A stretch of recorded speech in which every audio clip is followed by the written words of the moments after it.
ईडीचा राजकीय हत्यार म्हणून वापर केला गेला.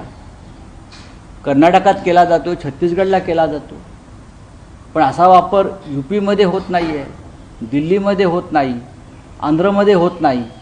हां, जिथे विरोधी पक्षाची सरकार आहेत तिकडेच फक्त ईडीची हालचाल दिसते.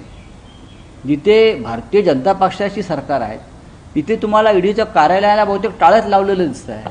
बंगालला ईडी दिसत आहे. आज तुम्ही सामनाच्या अग्रलेखामध्ये लिहिलेलं आहे की शिंदेबरोबर जाताना 8 ते 9 लोकच होते.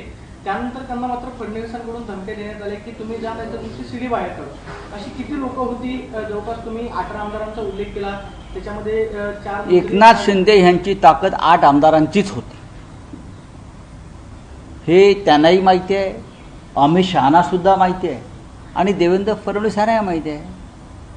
2 बोनस देऊ, 10 पकडा, आम्हाला माहिती आहेत ना कोण 10 ते. 2 तळ्यात मळ्यात होते. उरलेले सगळे अमित शहा आणि देवेंद्र फडणवीसांनी पाठवले ना. मग हॅनी ट्रॅपची सीडी असतील,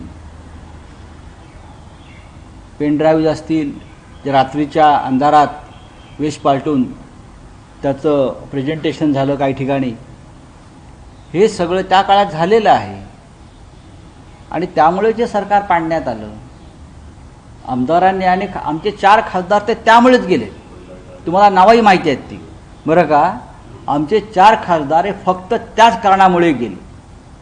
मी तुम्हाला जागा सांगू शकेन कुठे ट्रॅप लावले होते ते, कुठे ट्रॅप, आणि आम्ही त्यांना सावधी केलं होतं. आम्ही त्यांना सावधी केलं होतं ना, असं नाही. म्हणजे शेवटी तुम्ही किती खालच्या पातळीवर जाऊन राजकारण करताय भारतीय जनता पक्षाचे लोक सर्वत्र, महाराष्ट्रात नाही सर्वत्र म्हणतोय मी. महाराष्ट्रामध्ये हनी ट्रॅपचं प्रकरण जे सुरू आहे आणि देवेंद्रजी म्हणतायत असं काही नाही, रोज प्रकरण येत आहे, रोज धाडी पडतायत, पण त्या धाडी अत्यंत गुप्तपणे पडतात. काहीतरी शोधतायत पोलिसांची पथकं काहीतरी शोध घेत आहेत, कुठल्या तरी सीडीचा आणि कुठल्या तरी पेन ड्राईव्हचा खूप शोध घेत आहेत. प्रफुल्ल लोढावरती आता पुण्यात गुन्हा दाखल करण्यात आला, बावधनमध्ये, आता मुंबईमध्ये करण्यात आला होता, आता पुण्याच्या पोलिसांनी. प्रफुल्ल लोढा हा एक छोटा मासा आहे, मोठा मासा मंत्रिमंडळात आहे.